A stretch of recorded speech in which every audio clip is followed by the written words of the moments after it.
Во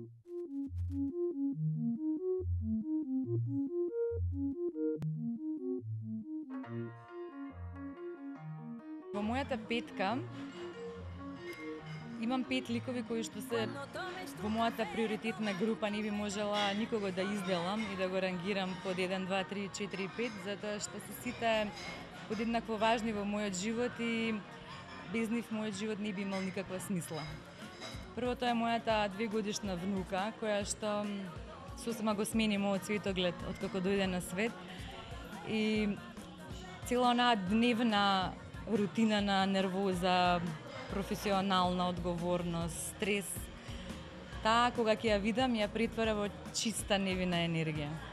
Потоа е мојата сестра, нејзината мајка, со која што, иако сум 6 години разлика, јас сум повозрасна од неа, иако сме ден и ноќ во карактерните погледи, сепак сме толку блиски и приврзани, речиси како близначки.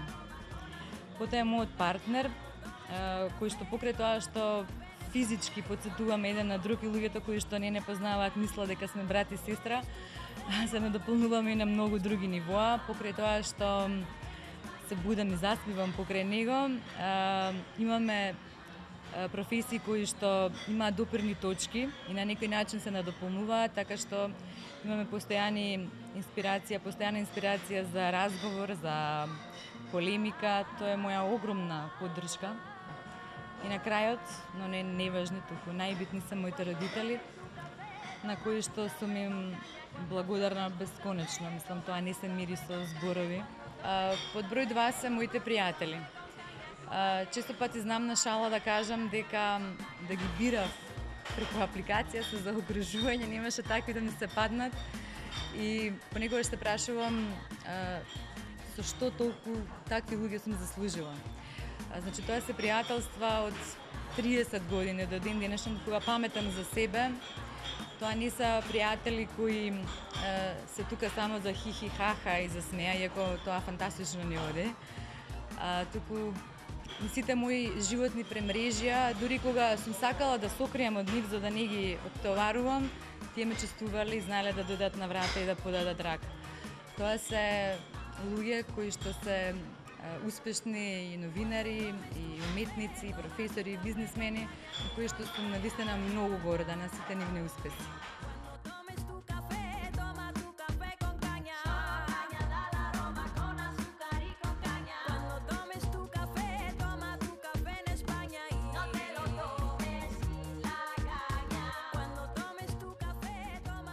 Третата работа е мојата професија, од која сакала не можам да избегам.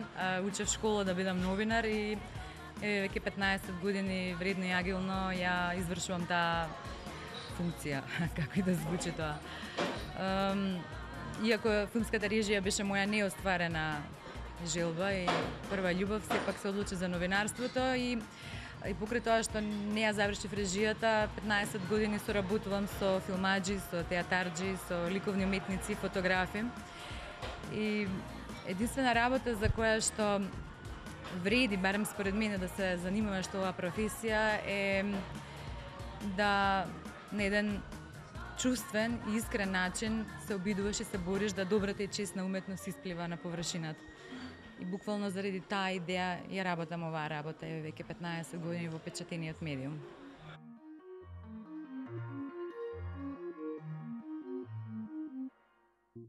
Моите патувања.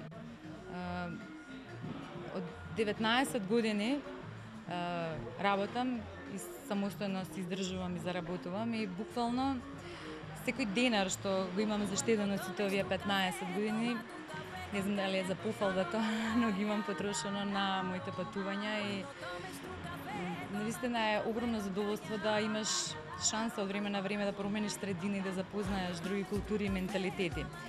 И се додека не станеш родител, приоритетите си ги подаруваш себе си, така што не жалам за ниту еден потрошен денар.